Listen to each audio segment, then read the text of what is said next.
எல்லாருக்கும் வணக்கங்க. இன்றைக்கி ஹாசி சமையலில் என்னோடய ஸ்டைலில் எப்படி வெண்ணெய் புட்டு செய்கிறது அப்படின்னு சொல்லிட்டு பார்க்கலாம் வாங்க. இது வரைக்கும் நம்ம சேனலை சப்ஸ்கிரைப் பண்ணலாம், சப்ஸ்கிரைப் பண்ணிவிடுங்க. வீடியோவை ஸ்கிப் பண்ணாமல் பாருங்கள். வாங்க வீடியோக்குள்ளே போகலாம். 1 கிளாஸ் அளவுக்கு புழுங்கரிசி எடுத்து நான் 2 மணி நேரம் ஊற வச்சு நல்லா நைஸாக அரைச்சி எடுத்து வச்சுருக்கேன். 1/4 கிலோ வெல்லம் எடுத்து நம்ம 1 கிளாஸ் தண்ணி வச்சு கரைச்சி எடுத்துக்கலாம்.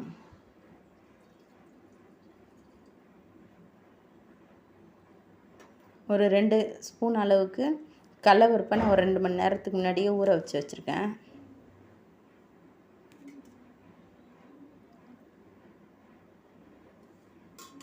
வெல்லத்தை போட்டு நல்லா கரைச்சிக்கலாம்.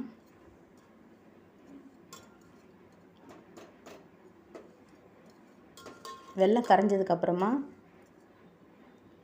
நம்ம வடிகட்டி எடுத்துக்கலாம்.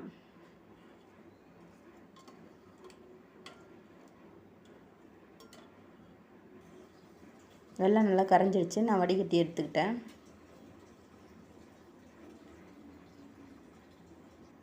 ரெண்டு கிளாஸ் அளவுக்கு தண்ணி விட்டு ஊற வச்சு வச்சுருக்கிற கடலைப்பருப்பையும் சேர்த்துக்கிறேன்.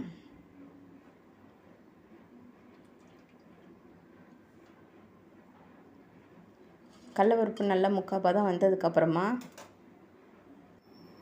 கடலைப்பருப்பு நல்லா வெந்து முக்கால் பதம் வந்ததுக்கப்புறமா நம்ம கரைச்சி வச்சுருக்கிற வெல்லத்தையும் சேர்த்துக்கலாம்.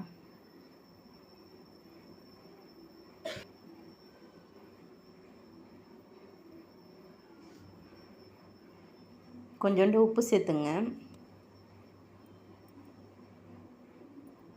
ஏலக்காய் 2 தட்டி சேர்த்துங்க. நீங்கள் தூளாக இருந்தால் கூட சேர்த்துக்கலாம். நம்ம கரைச்சி வச்சுருக்கிற மாவையும் சேர்த்துங்க. கிளறி விட்டுக்கிட்டே இருங்க, இல்லைன்னா அடி பிடிச்சிரும். மிக்ஸ் பண்ணிக்கிட்டே இருக்கணும்.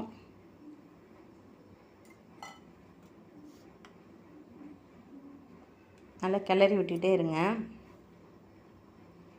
நல்லா திக்காக வரும்.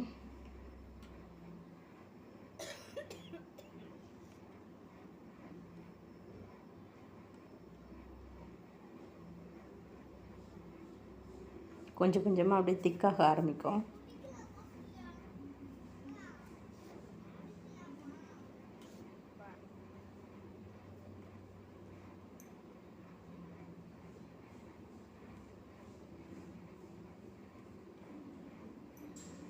பார்த்தீங்கன்னா தெரியும் உங்களுக்கு, கொஞ்சம் கொஞ்சமாக அப்படியே கட்டி ஆகிட்டே வரும் பாருங்கள். மிக்ஸ் பண்ணிக்கிட்டே இருக்கணும். லோ ஃப்ளேம்லேயே வச்சு நல்லா கிளறி விட்டுட்டே இருங்க.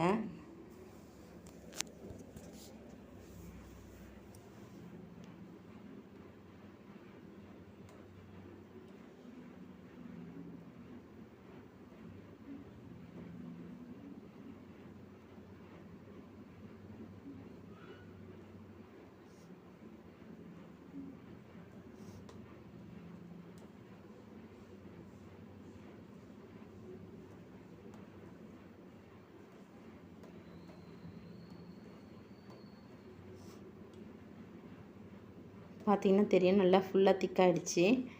இது வெந்துச்சான்னு பார்க்குறதுக்கு நம்ம கொஞ்சோண்டு தேங்காய் பூ சேர்த்துக்கலாம். நம்மளுக்கு வெந்துச்சான்னு பார்க்குறதுக்காக நம்ம கொஞ்சோண்டு தண்ணியில் கை வச்சுட்டு நம்ம தொட்டு பார்த்தோன்னா கையில் ஒட்டாமல் வரும். அப்போ தாங்க இது நல்லா வெந்துச்சு அப்படின்னு சொல்லிட்டு அர்த்தம். பார்த்திங்கன்னா தெரியும், கையில் ஒட்டாது. இதை நீங்கள் பிளேட்டில் ஊற்றி கேக் மாதிரி கட் பண்ணி கூட நம்ம ஃப்ரிட்ஜில் வச்சு கூட சாப்பிட்லாம். இந்த மாதிரி சர்வ் பண்ணி கூட சாப்பிட்லாம். இது வரைக்கும் பொறுமையாக வீடியோ பார்த்த எல்லாருக்குமே நன்றிங்க. இன்னொரு வீடியோவில் பார்க்கலாம். கண்டிப்பாக ட்ரை பண்ணி பாருங்கள். ட்ரை பண்ணி பார்த்துட்டு உங்களோட ஃபீட்பேக்கை கமெண்ட்டில் சொல்லுங்கள். இன்னொரு வீடியோவில் பார்க்கலாம். நன்றி.